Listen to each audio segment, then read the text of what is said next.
Hello, welcome to our channel. അപ്പോൾ ഇന്ന് ഓണത്തിൻ്റെ ഒരു വ്ലോഗാണ്. ഓണം കഴിഞ്ഞ് കുറച്ച് ദിവസമായി.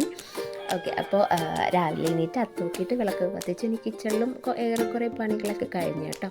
പിന്നെ തലേ ദിവസത്തെ അത്തയിടാൻ വേണ്ടിയിട്ട് ആ പൂവ് ഞാനും ആമിക്കുട്ടിയും കൂടിയാണ് അത്ര എടുത്തൊക്കെ വെച്ചത്. എന്ന് വെച്ചാൽ പിറ്റേന്ന് ആൾ എണീറ്റ് കഴിഞ്ഞാൽ എനിക്ക് ഒരു പണിയും നടക്കില്ല.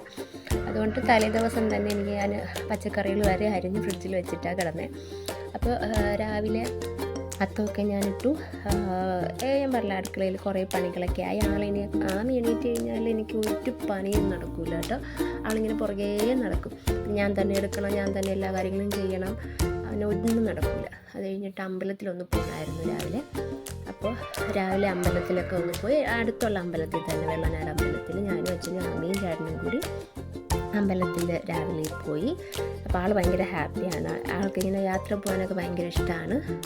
അപ്പോൾ അമ്പലത്തിൽ പോയി നല്ല രസമായിരുന്നു. കുഞ്ഞു പിള്ളേരൊക്കെ പട്ടുപാവാടയൊക്കെ ഇട്ടിട്ട് കാണാൻ നല്ല രസമായിരുന്നു കേട്ടോ. അമ്പലത്തിലൊക്കെ പോയി. അമ്പലത്തിൽ നിന്ന് ഇറങ്ങിയപ്പോൾ ആൾ ചെറുതായിട്ടൊന്ന് വാശി പിടിച്ചു. ആൾക്ക് ഐസ്ക്രീം വേണമെന്ന് പറഞ്ഞിട്ട്. അപ്പോൾ അവളിങ്ങനെ വാശി പിടിക്കുമ്പോൾ ഞാനങ്ങനെ വലുതായിട്ട് അതൊന്നും ചെയ്ത് കൊടുക്കാറില്ല. പക്ഷേ എൻ്റെ അച്ഛനുണ്ടെങ്കിൽ അത് ചെയ്തു കൊടുക്കും. എന്ത് പറഞ്ഞാലും അവൾക്ക് കരഞ്ഞു കഴിഞ്ഞാൽ ഉടനെ അച്ഛൻ്റെ മനസ്സലിയും. അതിപ്പോൾ എല്ലാ അപ്പൂപ്പന്മാരൊക്കെ അങ്ങനെ ആയിരിക്കും അല്ലേ.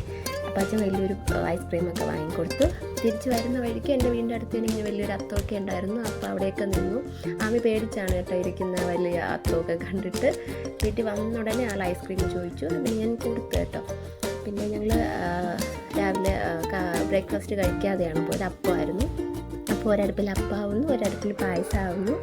അപ്പോൾ അതൊക്കെ കഴിഞ്ഞിട്ട് അത്തത്തിൻ്റെ അവിടെ ഇരുന്ന് ചെറിയൊരു ഫോട്ടോഷൂട്ടായിരുന്നു ആമിയുടെ. അപ്പോൾ ആളിരിക്കും കേട്ടോ. ഇപ്പോൾ ചെറുതായിട്ടൊക്കെ ഫോട്ടോ എടുക്കാനൊക്കെ ആക്കിപ്പോൾ ഇഷ്ടമാണ്. അത് കഴിഞ്ഞ് നമ്മൾ സദ്യ കഴിച്ചു. സദ്യ ആമിക്ക് സ്പൂണ് മതി എന്ന് പറഞ്ഞു. അപ്പോൾ ആളത്ര ചോറൊന്നും കഴിക്കില്ല. അതെനിക്കും കൂടിയാണ്. ആ വലിയ താല്പര്യമില്ല ചോറ്. അതിന് ഞങ്ങൾ പൊന്മുടിയിൽ പോവാണ്. അപ്പോൾ എൻ്റെ വീടിനൊരു 30 കിലോമീറ്ററേ ഉള്ളൂ കേട്ടോ പൊന്മുടിയിലോട്ട്.